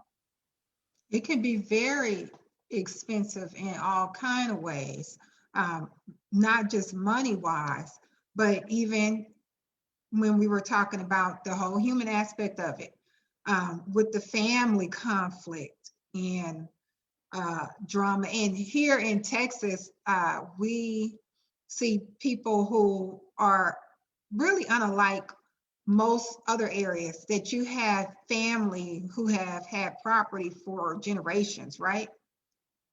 And that's very unique here, I have to say, being, I guess they call us implants, right? From California, that I'm like, what? Like your granddaddy and his granddaddy, like had the same, this was the land from them, but nobody have a document on anything. I mean, even, coming into a family with that same issue, that there are generations of landowners and heirs and all of that, that sometimes you have to sort through to be able to really just figure everything out. And nobody wants to lose on real estate or property because we can't sit down and plan, right? To get this stuff figured out. Also wanted to just get some basic information, some clarity provided to our viewers about the probating of a will and an heirship. What is the process of probating a will? And then what is the process of an heirship? Okay, I'm so glad you just asked this question, because I'm chomping at the bit to really just, as Attorney Lamar was mentioning about not wasting time or not waiting to get to probate court. One of the main things in Texas is you must probate the will within 4 years of the person passing away. Now, there are some other scenarios if you just found it later and all that kind of stuff, but they want you to come to court within 4 years of their passing. So if someone passed away in 2016 and they're just now bringing the will because this was, I had to gather myself, well, now this is 5 years. That's beyond the 4-year amount of time. So that's important. The process of probating the will, you will need the original will. Sometimes the court will accept a copy, but mainly they do want to actually receive the original will, and that must be turned over to probate court. You will not get that back. I've had people ask me that before. And then from there, I mean, obviously you need to be, the person who's designated as the executor needs to then be able to carry out the duties and the wishes of the person. And you do have to take an oath as the executor or the executrix if you are a female. You cannot have a felony to be the executor of an estate or an executrix or an administrator or an administratrix of the estate if there was no will. The process itself, it ebbs and flows. You got to make sure you are distributing all the assets, paying all the debts. There may be debts to the estate. And then there's an inventory that needs to be filed with the court as well. I'm doing a very high level, quick review of what probate court looks like. And eventually you will close the estate. You may need to have an estate account to do all of the accounting and, you know, distributions of the estate as well. As far as an heirship proceeding, that is a lot more involved. It obviously does not have a will. So you do need someone to be the applicant, come forward and say they want to be the administrator. Again, they cannot have a felony, and they do have to carry out the duties for the estate. They do have to get in touch with the heirs. You have to somehow notify all the heirs in an heirship proceeding. There is an attorney ad litem who is appointed to ensure that all the heirs have been contacted.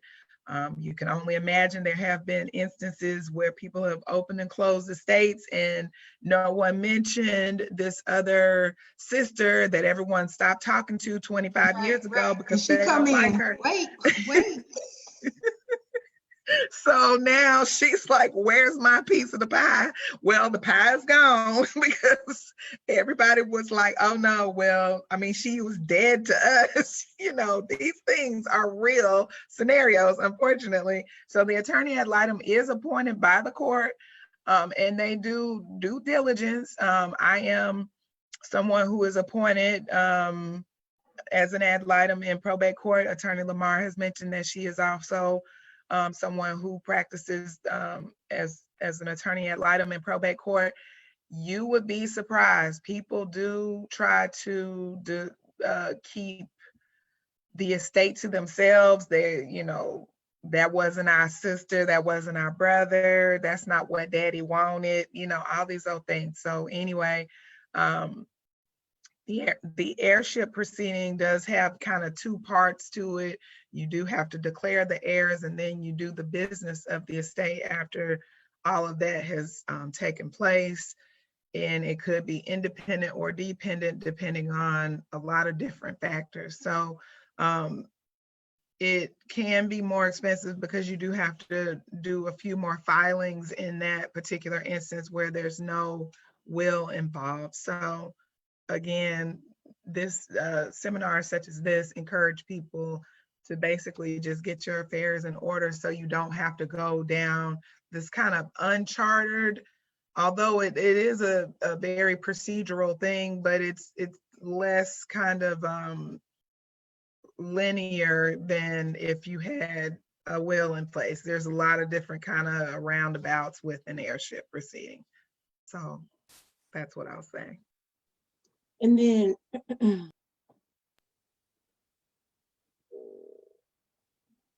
is it unmuted? You are. I'm trying to, okay. Mm-hmm. So and just to kind of piggyback, you know, on the dependent and independent, I'm not going to go through all of that because it can get quite lengthy as far as what goes on with those. But say for instance, you know, you have an application and then, you know, you're going to have these heirs, and either they're going to have to be served or they're going to have to sign off on a waiver. And a waiver is just essentially stating that they know this proceeding is going on, that they've been noticed, that they have a copy of what's been, filed.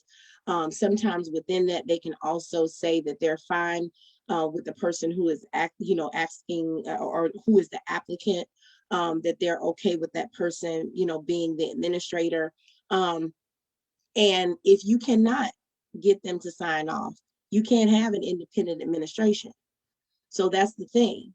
So say, for instance, you have a family that does not agree, and you have 7 siblings, and one of the siblings, says they're going to step up and get this done. And they go to everybody and say, hey, I want to do X, Y, Z. And somebody says, well, I don't agree. Well, then that one person is going to cause this not to be an independent administration.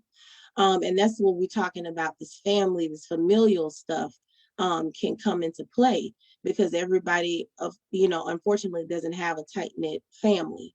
And for some reason, when, death is upon us and, and things happen, people sometimes lose themselves in, what can I get?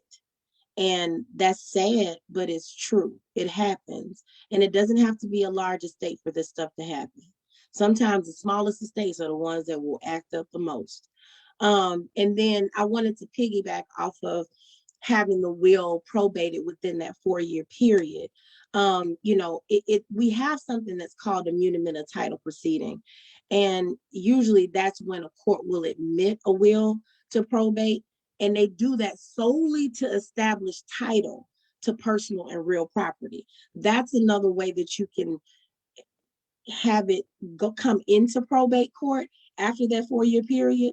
But as Ms. Beachem stated, we would much rather for you to go ahead and get it done so that you can get your letters, because that's different.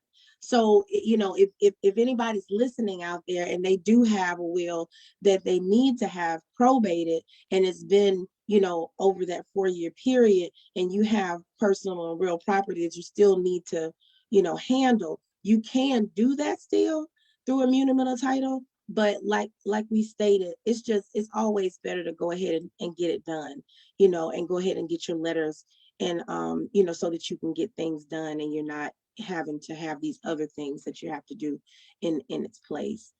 So that I just wanted to say those things. And I'm so grateful you did, because you gave us so much information and things to consider. Both of you have really made it plain and very clear in your responses. And I hope that, people are actually doing like I'm doing. You see this pen in my hand. I hope that they are writing notes, really, and taking advantage of this information and your expertise that they are receiving today. I really do, because you all are sharing. I'm talking about information that people pay thousands of dollars to go to law school to learn, right? So I am grateful for you all being here today and joining us for this most important topic. And so we talked about, and we're going to close out. We have about 10 more minutes, but just talking about the common probate question. This is one of the main questions that you get. Do you have to probate a will when someone dies? So in Texas, you do not have to probate a will, but most times you will need to probate a will. You will need to, as we just talked about, as Attorney Lamar mentioned, transferring the title from property. How else are you going to do that other than to go to probate court? I mean, I think a lot of times people are just afraid of court because it is a very foreign experience. I can remember my first time being in court, and it was pretty out of body experience. You're sitting there and it's not like on TV. It's actually sometimes not all that exciting, Nothing like TV. Nothing like TV. Yes. And so it can be a little intimidating. And I do want to mention court right now, since we're in the pandemic, specifically in probate court here in Harris County, it is by Zoom. So we are not coming into the courthouse, into the courtroom. We're not going through the metal detectors. We're not gathering. We are on Zoom. We are able to get these hearings completed for our airships, for, you know, wills and all these things. So hopefully that takes some relief off people, that you're not physically required to come into the courtroom right now in probate court in Harris County. So I think sometimes people feel like they don't want to go through the probate process because it's so daunting, but that is why you hire an attorney. Attorney Lamar and I, this is what we do. So we're here not only to handle the procedural aspects of the process, but also to manage some of your expectations, some of those fears. I'm very lighthearted today, but I too have had to go through probate proceedings back home in North Carolina. I practiced in Texas. I had no idea. I don't know anything about North Carolina law, because even though I'm from there, I learned the law here. And you're grieving, you're hurting.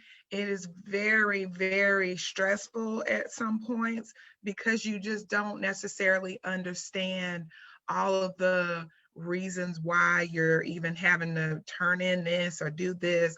But I think most people don't want to go to probate court because they've heard it's going to take forever and it's expensive.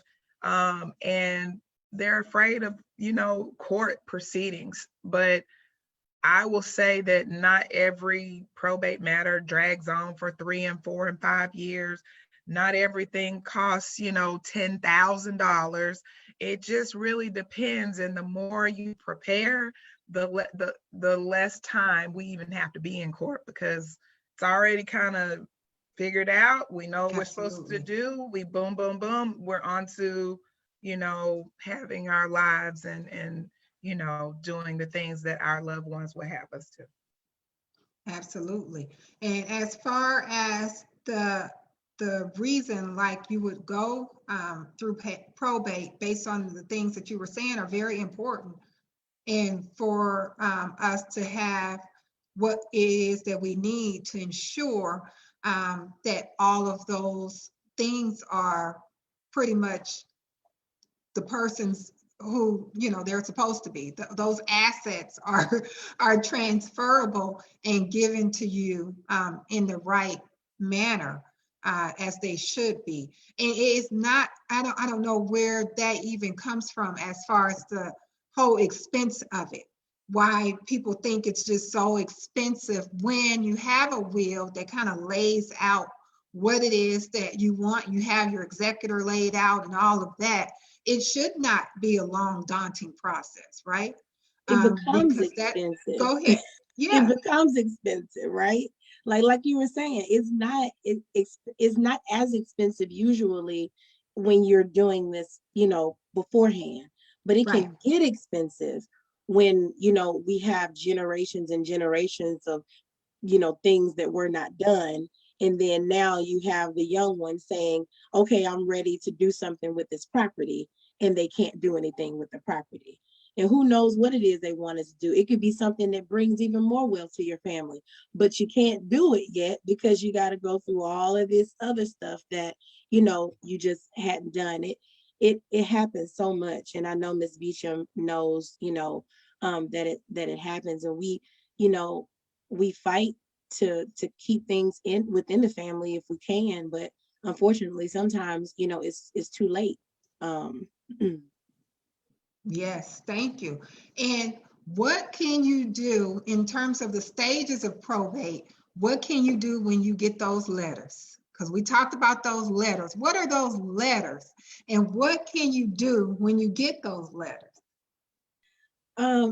I'll just say a couple things, and I'll let Ms. Beachem, handle this one. But it gives you the ability to do what you need to do in order to pay down debts, expenses that the person incurred maybe, just before they died. They may have hospital bills, you may have other things that need to be paid, you may have unpaid funeral expenses, because sometimes, people have these policies, something won't be right in a policy, or they don't know and they can't pay it out. Now, I know funeral homes are a little bit better at that now, where they can do assignments, of proceeds, but sometimes depending on who you're getting it from, they won't. And so you'll have expenses that still remain unpaid. So that gives you the opportunity to take care of those things. You have to open up, a bank account in the estate of. That's where your checks are going to come in the estate of. So, people come to me with checks and they're always in the estate of. You can't cash those. Like I can't come in here as Nikita Lamar and cash a check that says to the estate of, and so I'll let Ms. Beachem tell you some additional things that you can do with those letters.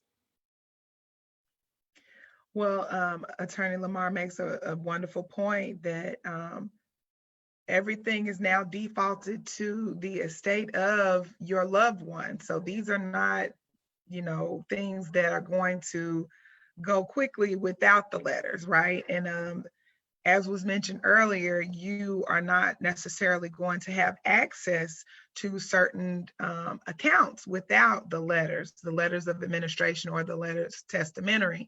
For instance, bank accounts. If your name wasn't on that bank account, the bank is not going to tell you how much money is in the account. Yes, you were the son of, Jane Doe, but without the letters, they don't care. Okay.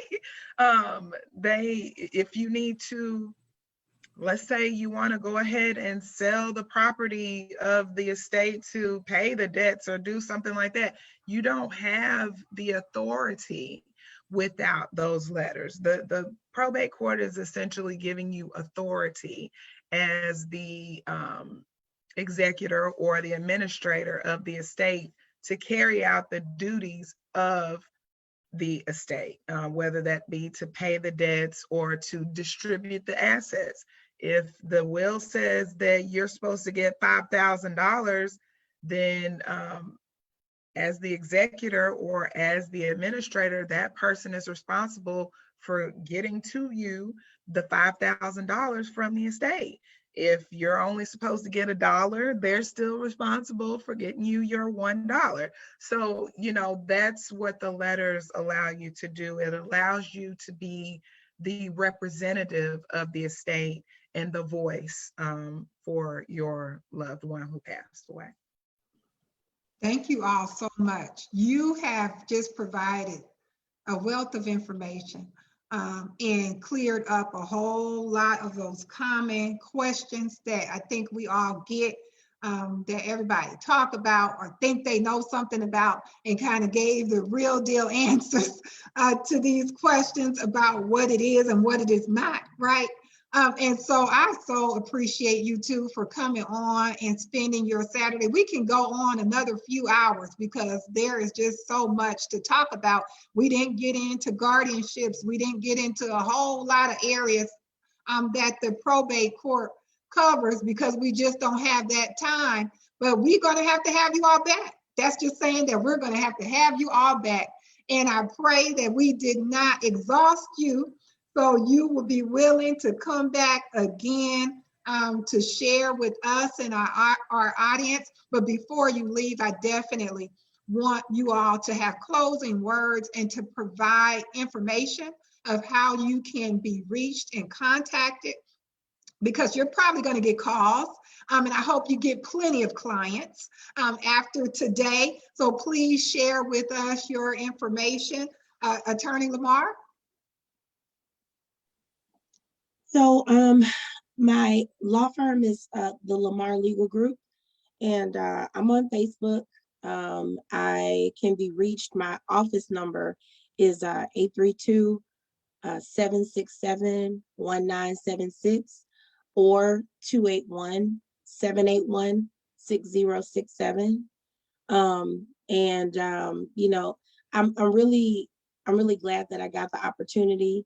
I said this year I wanted to do more of this, you know, because a lot of the information that that we house as attorneys, we need to share, you know, it. I know a lot of people are concerned about, you know, of course we all want clients. We all want good paying clients, but but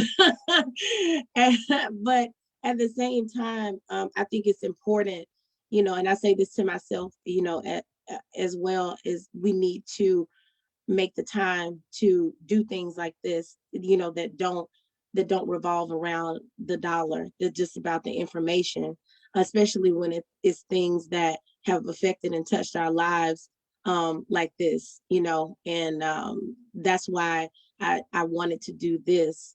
And I would definitely come back if you needed, you know, me to talk about this or any of the other areas of my practice. So thank you so much, Ms. Manns. Thank you, Mr. Muhammad. And thank you also, Ms. Beachem. I really appreciate the time that I was able to spend with you guys today. Attorney Beachem? Yes. Okay. Thank you. Thank you so much. So I am Attorney Beachem, and my law firm is multifaceted as well, but I do take this area very seriously. As Attorney Lamar mentioned, you know, it is an area that we experience personally and we see a lot, and it's important that we get this kind of information out to you guys. And I'm just grateful that people are actually listening and wanting to know more about how to plan for the future. I may be reached at 713-333-9794. And my website is beachemlaw.com. So that's BEACHEMLAW.com. You can reach me by a contact there, and just give me a call. And I'm grateful for this opportunity. I've done these in the past. Obviously, we were in person before the pandemic. But it's always just so wonderful, and I love doing Will-a-thons. It's such an exciting time to see people taking time to love on their loved ones in a different kind of way. So thank you so much for having me, and thank you to the other panelists. I learned stuff too, and I'm looking forward to coming back. So thank you. Not unless I wore out my welcome. I don't think I did. No, not at all. And I was like, maybe we can work together and collaborate with the Will-a-thon to see, you know, how we can make it practical and put some things in place for people who are really interested. And because we've done that in the past when, you know, we were not in this whole virtual world, but we can figure it out. And so we can, you know, connect and try to, you know, put something in place if you ladies are interested, and bring some of our other colleagues in as well. So my co-host, you know, you always have to share your information. I do. And before I do, I just want to thank Allah for, you know, Ms. Lamar and Attorney Beachem, and for the spirit that both of you had, you know, in sharing this afternoon with us, and this much needed information as well. You know, we cannot thank Sister Qiana enough for putting this together. You know, as we talked about last month, you know, that we're standing on the shoulders of those who came before us, to allowing us now this opportunity. And, you know, against one of the scriptures reads, to whom much is given, much is required. And so that's the spirit that I see in Sister Qiana, that I see in Ms. Lamar, and I see in Ms. Beachem. And I have that same spirit, that, you know, we can provide these sorts of things, you know, to those who, you know, are in need of this sort of guidance and instruction that may very well, be too embarrassed or too ashamed, or even holding our head down. So I learned an awful lot, from both of you, as as I learn each day from people, but particularly in this webinar, I learned so much, and didn't know so many different things just when winding up our law practice. Did not even know those sorts of things. So I thank Allah for this well-informed webinar. And just in case, as Sister Qiana had mentioned, I practice in the area of civil rights, your police misconduct, police brutality issues, your civil rights stuff dealing with discrimination in employment. And I represent people accused of crimes. And I can be reached, should anybody need to, 713-807-8167, my direct number, our general office number, 713-589-6404. And Sister Patricia, Sister Qiana, and my assistant is more than happy and willing. She's a great, great asset and tremendous asset to us. And my website is Muhammad Law. That's my email address, but my website, I beg your pardon, is www.yoursearch4justice.com. Thank you so very much, attendees. And again, thank you, Ms. Beachem and Ms. Lamar. And a special thanks, of course, to you, Sister Qiana, for your insight and foresight in this. And I just look forward to next month and continued on. And I'll make sure that I get my affairs in order as well, because again, we know not the hour. And I thank you so very much for this enlightening webinar. Yes, and we thank you all who stood with us today and who was on Facebook, putting in all of those questions. I know we didn't get to all of the questions, and we tried to answer as many questions as we could. And we just want to encourage you all to reach out to these attorneys to get more information, schedule a consultation, and make sure that you get the information that you need to help you and your family. We will be back next month. It is the third Saturday of every month, and we will be back with a webinar, and we're going to talk about the climate that we're in with the police brutality and the misconduct, and get some insight from our attorneys locally and nationally about the perspective on these trials that are coming. We're now experiencing the George Floyd trial, but we see that we have now more trials coming based on the same type of incidents and situations that we are finding ourselves in today. But today was so wonderful. It was so much time well spent, right? And so we hope that you did receive some information that can help you and your family to plan, because as we said when we opened, the best plan is to have a plan. And so we look forward to seeing you all again on our next webinar. Thank you all. Goodbye.